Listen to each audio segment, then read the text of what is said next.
Hello everyone, a warm welcome to the session today on how to decide the country of doing your MBA. And this is the part of our second part of the two-part webinar, where in the first session we talked about the pre-MBA factors. So today we are going to talk about the second part, which is related to the post-MBA factors. Now, I'm pretty sure that most of you would have attended the first session already, but just to kind of refresh your memory in case you didn't get a chance to attend that. In the first session, we talked about how should you decide which country should you be doing an MBA from. Now, a lot of you might be confused. Okay, should I do an MBA from India? Should I do it from Europe? Should I do it from US or Canada or Australia for that matter? So how do you decide which country should you go for doing an MBA to? So that's something which we're covering in this part webinar series. So in the very first part, we covered the pre-MBA factors. So there are 6 factors in all that matter. The pre-MBA factors that we covered were related to whether you should go for a 1-year MBA or you should go for a 2-year MBA. So we covered around that, talked about that in the last session. We talked about the ROI, importance of thinking about the ROI with respect to different countries, and your MBA goals. How does that align? So in case you missed the part 1 of the series, this webinar series, go to that part 1 and check it out. I've shared the link in the chat. And today we are going to talk about the post-MBA factors. What is the importance of visa? What kind of visa for like regulations you need to think about? What about residency in the long run? Like, can you get a PR easily? Can you get a citizenship easily? And what is the importance of understanding the work-life balance? So these are some pre and post-MBA factors that we're going to talk about in today's session. So it's going to be really, really insightful. We're going to cover a lot of different areas, a lot of different countries. We'll talk about them. And if you have any questions, make sure that you keep your questions running. Let's keep it as interactive as possible. And feel free to go ahead and talk about yourself, what kind of questions you have in mind. We'll be happy to take them up. Okay. And just reminding, if you have just joined, we have done part 1 of the series. I've given the link of that in the session, in the comments here. So just a quick intro about myself. I'm going to be the host of the session today. I have a decade of experience, over 10 years of experience helping students enter top B schools. I still remember it was way back in 2014 when one of my first students, which I helped, was able to convert Stanford. He's a Stanford alumni right now. So it has been a decade that I've helped people convert top B schools across the world, including Harvard, Stanford, INSEAD, HEC Paris, ISB, IIM Ahmedabad, Bangalore, you name a B school, and I've helped people get into such schools. I'm an ex-AGAC member. AGAC is the Association of Graduate Admission Consultant, which basically allows only senior consultants with a rigorous process they follow to allow them to become a member. I was an ex-member of AGAC, and I attended one of the AGAC's renowned events, which is a week-long conference in the US with top B schools on the following campuses, where I visited campuses of Kellogg, Booth, and Michigan Ross, where I interacted with ADCOMs, where I interacted with alumni, directors of the B schools. And in fact, it was not just these 3 B schools that participated, it was all B schools from across the group. So I sat around on roundtable conferences with ADCOMs of Harvard, Wharton, Stanford, INSEAD, HEC Paris, you think of IMD, every B school was there, basically, top B school was there, telling admission consultants about what they expect from applicants, what they see in their applications, and answering their questions. So it was an amazing week-long conference, learned a lot of things, implemented them in my approach towards helping people with their applications. And a lot of this I'm going to talk about today as well. As part of GMATWhiz, I've helped people convert a lot of B schools. Some of them you see on the screen. Again, I didn't want to clutter the entire slide with too many names, so I've just taken out the highlights over here. So we help people convert B schools across the globe, especially the top 50 B schools that we look at. Okay, so that was a quick intro about me. If you have any questions, feel free to share them on the chat here. Now, when it comes to the post-MBA part, right? Like obviously when you're looking at your country to decide your MBA, there's a lot of question around like not just about your career. The career-related questions is what we covered in the last session, where we talked about how defining whether you need a 1-year MBA or 2-year MBA can have a very significant impact in your decision. But you have to also look at post-MBA factors. And one of the biggest factor is your family. Now, if you're someone who is, let's say, having 6+ years of experience, there is a high probability that you're married. Like, again, I'm not saying everyone with 6 years experience is married, but that's the age usually in India we see people get married around. So it depends on your marital status. It depends on your family obligations as well. There are people who are unmarried, but they don't want to move far away from their parents because they're probably the only kid of their parents or child of the parents, and they want to support them, or their parents are elderly, some health issues or whatever. So you have to keep the family factor in mind when you decide the MBA. And some of those I'm going to talk about today. Now, one of the very important things is visa. Now, not just about yourself, it's also about thinking about whether can you take your dependents, whether you can take your family along with you. So why is it important to consider visa? So one reason is ROI. See, if you do not do your right research, if you do not understand what kind of visa regulations exist in a particular country, you might as well end up spending tons and tons of money into the peak school program and end up coming back to your home country, and the salaries in the home country will not be at par with probably the fees that you paid in, simply because the currency is much higher valued in the country that you did your MBA from. So you have to take that into account as well. Like if you let's say look at a few countries in the world where you're not allowed to stay back after your graduation, you just complete your MBA, you're supposed to come back, or they allow you only a very short span of time to kind of get a job, then it is definitely more difficult. I'm not saying you should not consider it, but the idea is that you should take into account how easy is to get a visa post your MBA as well, because obviously your salaries will be commensurate in the respective country. Your ROI will be much better. Otherwise, you might be ending up paying a lot of loans without having a too high pay. The second thing you have to also consider why visa is important is you have to also consider your career progression. See, if you go to do MBA from a global program, let's say, for example, you and your friend, one of your friend, do your MBAs from the same school. Let's say both of you do it from UC Berkeley, or you do it from Harvard for that matter. And if you end up coming back to your home country, let's say you're from India, like you come back to India and your friend continues working in the US, they will have probably a very different trajectory. Like if they are working in the US, they might get to the leadership roles much faster simply because of the career opportunities that exist there. Like, for example, if you are working for a multinational organization, let's say you're working for the Goldman Sachs, again, a multinational organization. In US, if you're working in the New York office, the opportunities are much more than probably working from India in the Bangalore office. You might as well start at a managerial level, but your friend who is staying back in the US might have a better career progression because he's looking at the global markets and you are probably looking at specific markets in specific geographies. So it's very important for you to consider visa as a very important factor when you're making a decision which country should you study from. Now, obviously, there are certain cases where exceptional cases where visa probably doesn't matter. For example, if your company is giving you scholarship for an MBA, or you can think of company sponsored MBA. So if your company is sponsoring your MBA, you don't have to think about it that much, whether I will be allowed to stay back or not, because you have to come back to your company and work. So probably at that point of time, you can just select the schools that resonates very well with you. I do remember like two of my students actually, like both of them converted Kellogg as well as INSEAD. Okay, both of them converted Kellogg as well as INSEAD, and they had to choose which school that they go to. So Kellogg is in the US, INSEAD is probably one of the best schools in Europe. One of the guy was a company sponsored guy. He went ahead and selected INSEAD without any second thought because this was making a lot more sense to him. He was resonating well with the values of INSEAD. He liked the multinational culture, he wanted to understand the European geography better. So he could make that decision even without worrying about the visa, like whether he'll be able to stay back in France or not, whether he'll be able to stay back in Europe or not. He didn't have to worry about any of those factors because that was taken care of because of the company sponsorship. On the other hand, the other guy actually chose to go for the 1-year program at Kellogg because he had to also think about his long-term opportunities, all of that at the same time. Even though he liked INSEAD a lot, like that kind of when he applied used to be one of his topmost priorities, he ended up choosing Kellogg program because he felt that his career progression is better over there. His ROI is probably better in the long run because more opportunities exist in the US as a country. Okay. The other reason why you probably might not need to worry so much about visa is if you are a startup founder. Let's say if you're a startup founder, your organization is doing decently well, and you want to scale up the organization, and you're doing an MBA just to kind of learn the skills from it. You're not looking at a career opportunity other than coming back to your organization.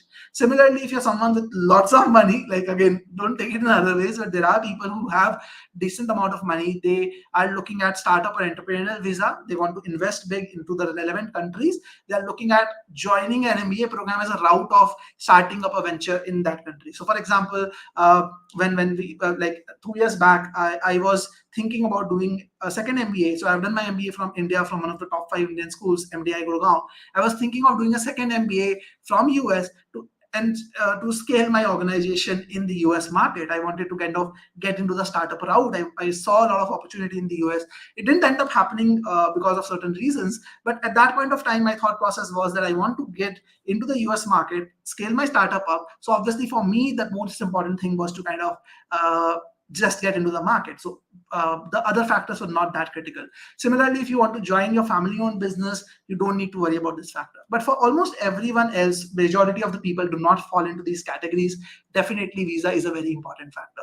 Now, visa during study is easy, right? Like if you are gonna study into the B school ensures that you get sponsorship for the visa. They will sponsor your visa for the duration of the study. You can stay in the country and study fairly easily.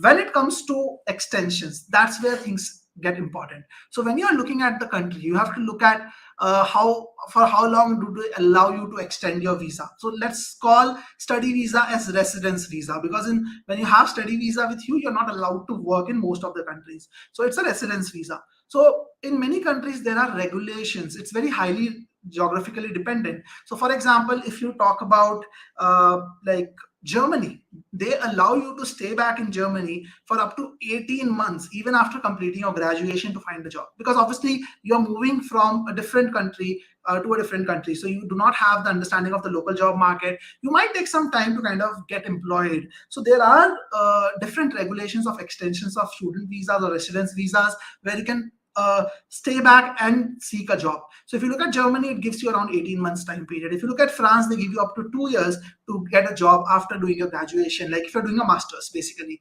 And Spain, on the other hand, allows you to just stay for 4 months.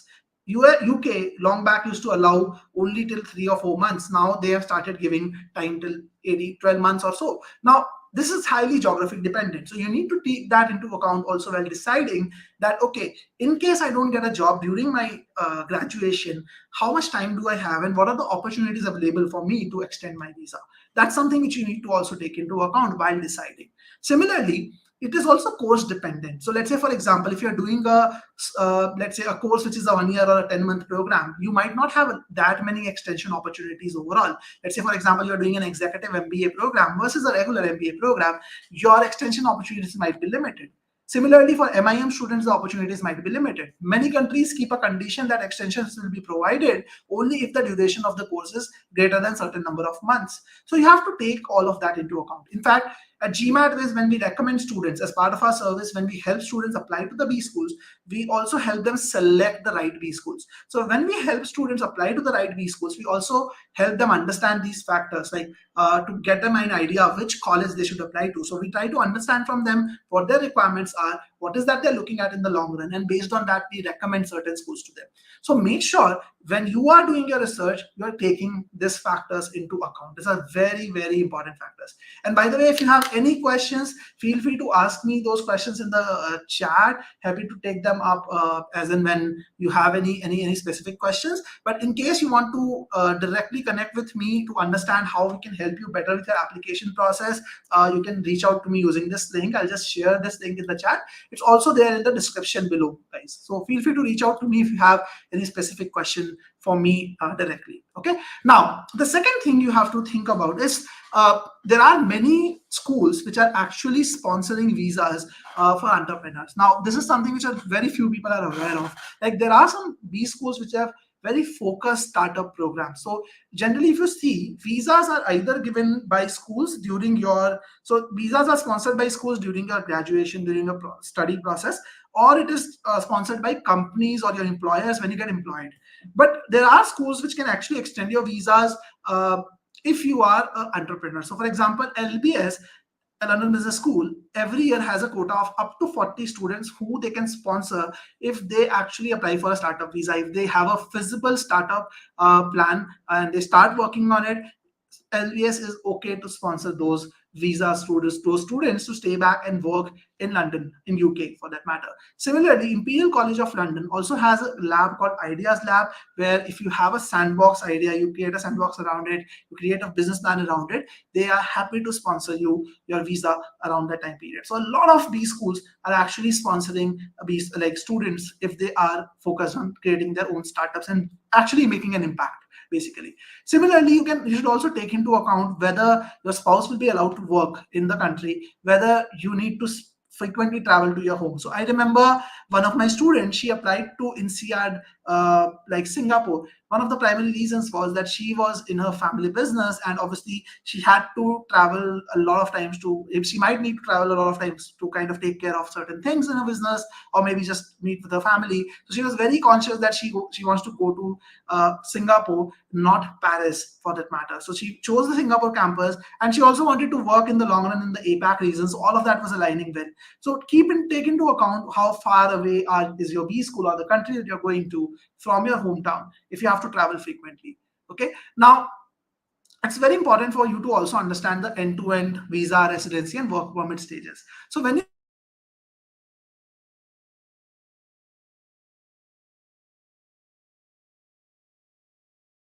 start studying, you just gets extended to an extended residency visa. Again, that was known as by different names in different countries, but that's the basic thing. Now, after like extended graduation like visa, you start your job hunt around that time and you apply for a work visa basically. Now, getting a work visa is something which is a big problem in Spain, Singapore, Switzerland usually, and in US also. Like the H1B process is driven by lottery. So you might have some challenges if you do not get a lottery. Like let's say you're not selected in the lottery in the H1B. Again, there is a cap that they have for people around 20,000 students who do their masters from the US are selected in the H1B visa lottery every single year. So again, the chance of getting selected is pretty high, but in case you don't, you might have to come back to your home country. And that's where the STEM designated program comes into picture.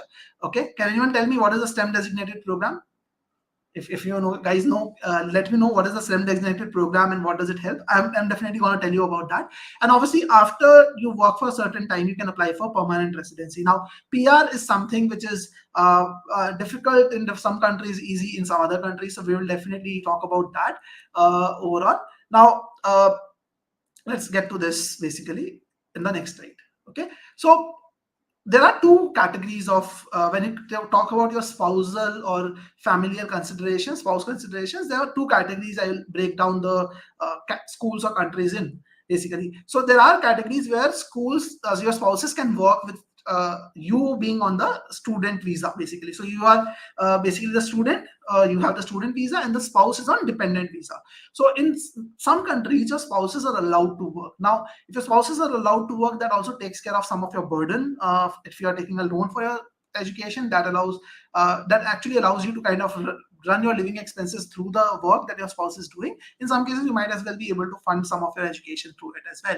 Now, some of the countries which allow your spouse to work when you're studying would be Germany, New Zealand, and Canada. In fact, Germany is one country which is very good at even the long run, from the long run perspective. So as I said, after completing your MBA, you can stay back up to 18 months to get a job. And if you stay back and work there for about 24 months, which is about 2 years, and you have a certain level of proficiency in the German language, you can get a EU blue card as well, which is very similar to, let's say, a PR kind of a thing. Basically, with EU blue card, you can actually work across the European Union, and then you can easily get a PR after working for 5 years in any particular country. So it's a very straightforward path in Germany. Same is for New Zealand and Canada. There are also very easy paths in New Zealand and Canada. Your spouses can work while you study. And obviously, there are certain conditions that in Canada, for example, you should have a course which is at least 12 months or more. I think 10 or 12 months or more. So again, those conditions are there. But if you are going for a decent enough college, MBA college, it's generally more than that. So you will have an opportunity where your spouse can also work when you are studying. On the other hand, there are some other B schools where there's special requirements for your spouses to work. So for example, if you're going to US, there are two kind of student visas that are there: F visas, F1 visas, and J1 visas. Okay, so these are two kind of student visas that exist. Usually B schools will give you F1 visas only. Like F1 visas have higher acceptance rate in terms of like you will not get rejected by the, let's say, embassy usually, unless you obviously make a like a dual intent case. That's a different story. But if you represent yourself right, your intentions are right, F1 visa has a better acceptance rate. J1 visa is a other student visa where your spouse is allowed to work for certain number of hours basically. So if you get a J1 visa, your spouse gets a J2 visa. So J2 visa spouses can work, but F1 visa spouses, which is F2 visa spouses, can't work. But so most of the cases, practically speaking, in US, your spouses will not be allowed to work because you will go on F1 visa. But if you're going for research like PhD or those kind of programs, your B school might as well allow you to apply to give you a J1 visa, because that's a very long-term and research-intensive thing. So B schools and embassies also understand that you are investing a lot of your time, and economically it might not be able to, might not be feasible for you to sustain yourself that long. So they allow your spouses to work. So that's a thing which can happen with research-based programs, but not so much so with the regular MBA program. Similarly, in France, you are not allowed, your spouse cannot work unless you get the EU blue card, which I was talking about, and that is something which you only get if you are staying in France for 18 months or more. So that's something which is there. So you have to take into account these considerations also in terms of whether your spouse can work or not. In fact, in UK this year, from January 1st, 2024, they made a significant change. Earlier, UK used to be a very top destination for MBA program. Even now, for most people, it is a very top MBA destination. But now in UK, from Jan 2021, if you are going for an MBA, basically a non-research based master, like if you're going for a research based master, it's a different thing. But if you're going for a non-research based master like an MBA program, you're not allowed to bring your spouse or children. You're not allowed to bring your dependents. They can only come to stay with you in US once you get a job and you are having a work visa basically. So that's when they can actually stay with you. But one good thing about UK is once you get a work visa, your spouses can work as well. There's no restriction on that. On the other hand, if you're looking at the US market, in US, if you get a H1B, which is the category which I actually migrate to after your graduation and you get a job, your spouses are not allowed to work basically. So H1B spouses are not allowed to work before a certain number of years. So that becomes a problem. So you have to take into account all those factors as well while deciding this.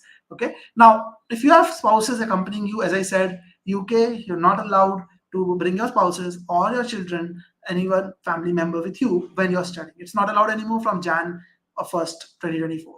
In USA, Canada, Germany, and Sweden, they can stay with you under dependent visa while you are studying on student visa itself.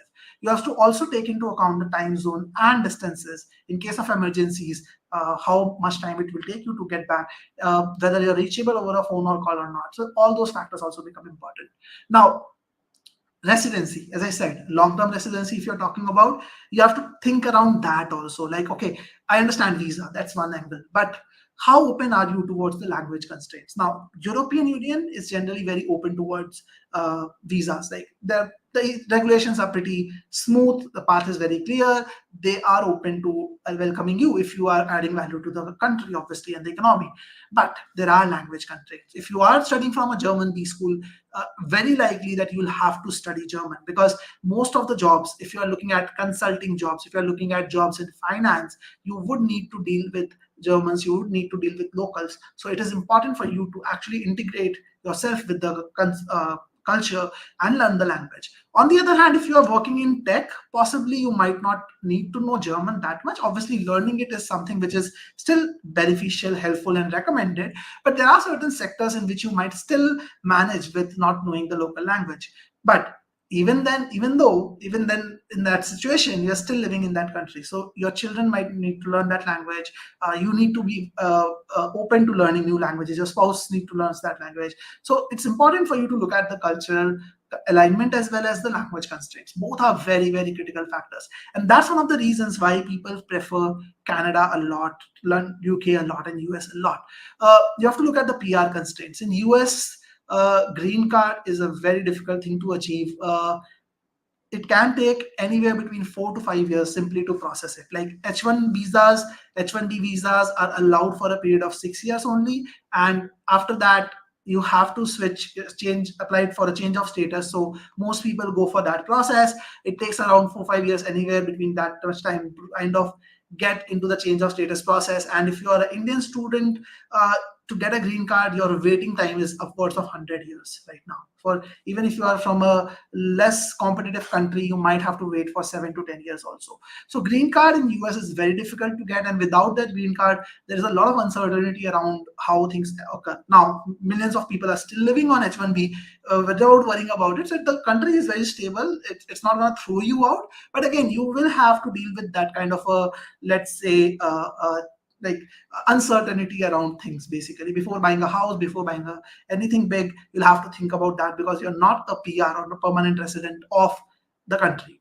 On the other hand, if you look at EU blue card, you can mostly get it within 4 to 6 years post graduations. In fact, if you plan it right, you go to Germany, you can mostly get it in 2 to 3 years itself. You don't even need to wait for 4 6 years post graduation, and it's a less cumbersome process. It's much easier, but you have to focus on your proficiency of the local language. You'll have to learn French or German. Usually, that's what you need to focus on. These are the languages that you need to get based on the country of residency, and you should be able to get a EU blue card, and then obviously citizenship in the long run, basically.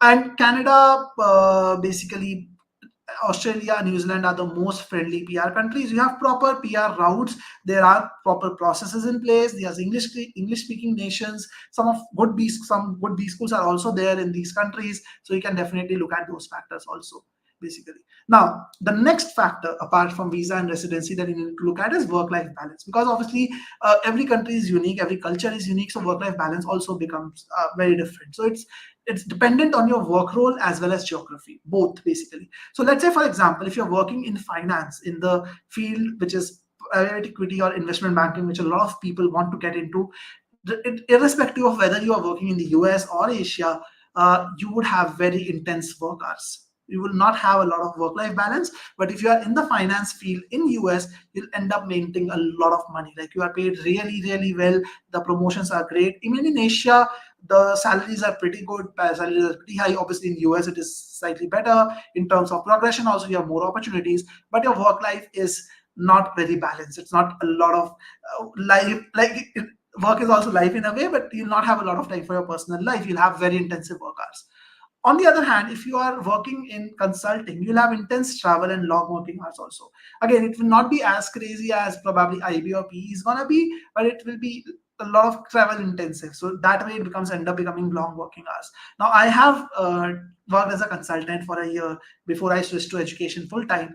And I remember I loved traveling around that time. Like, it was something which a lot of people love. Like, you get to work with different clients every 3 months, 6 months, 1 year, depending on how long your project is. You probably travel to different parts of the world, different parts of your country. I myself, in one year time period, I worked across 5 different locations across 2 different countries. So I got a lot of exposure in that 1 year, and I was just starting at that point. So a lot of people love that also. So if you enjoy that, probably it's something you'll not feel bad about. But yeah, work-life balance is not great in sense of your personal life. So I quitted consulting after 1 year, because I felt that I cannot stay in consulting for long run. Once I have a family, I may not be able to give time to them. So I decided to move out. And another reason was, obviously, I wanted to come back to the education sector, and I felt better, stronger alignment with it. But there are people who love traveling, and they might like this part of it. Now, tech, if you're working in tech in the US, you have a lot more flexibility. You have a better work-life balance. You have a lot more flexibility. So if you're working in roles like product management and all those kind of roles, you will have a better work-life balance overall. Now, it's also geography dependent. So if you are working, let's say, in European Union, usually there's a social professional boundary that governments have set in. So if you see, I'm sure you would have read a lot of articles in newspapers and shorts that this particular country is advocating 30-hour work weeks or for 4-day work weeks. So there's a lot of social and professional boundary that is set up. Generally, don't get emails, work emails post a certain time. Again, I've just mentioned 5:30 p.m. But yeah, post a certain time. You don't not call into work. You don't get mails. And some of the countries also have a 4-day work week kind of a regulation going on. And Asia, on the other hand, usually the work-life balance is more stressful. That's how it is culturally there. Like if you look at India, Singapore, even Dubai for that matter, work-life balance is slightly more stressful. Best balance is achieved in the tech and PM rules. Okay, so that these are some of the factors you need to keep in mind: visa, residency, and your work-life balance, to make sure that you have a proper, well-defined goal from an MBA and you're choosing your country in the right way, basically. Okay, so that's about it from my side, guys. If you have any questions, feel free to ask me. You can also visit our website www.gmatwiz.com or send an email to me on my email ID or WhatsApp me on this thing. But if you have any other questions around visa, residency, how to choose your MBA school based on these things, you can ask me, or other questions around the applications, feel free to ask me. I'm going to stay with you for a couple of minutes to answer those questions. But I hope you guys liked the session. You understood the different factors that you need to look at, why those factors are important, and how to evaluate them.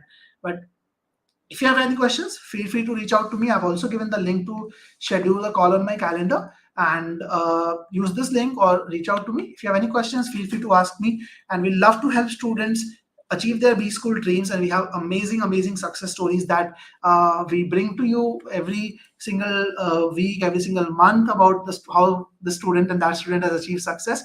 I'm very hopeful that very soon I'll be able to bring you a story of an INSEAD convert for the Jan intake really soon. We're almost about to hear back from INSEAD. We had a really great interview process, so I'll bring that story for you as well. For till then, you can check out one of our other stories from Barkavi, how she converted INSEAD with a 700 on GMAT only. Last week, we did a story for Bhavya, who converted ISB with just 670 as an engineer. Okay, so check out our channel. You'll find a lot of inspirational stories. But if you have any questions for me right now, feel free to ask me, guys.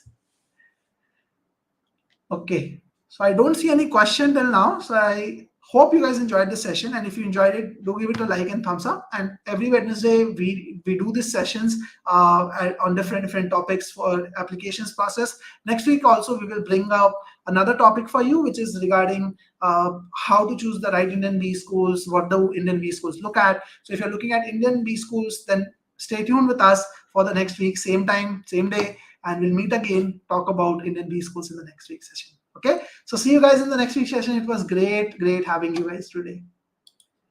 Thank you so much.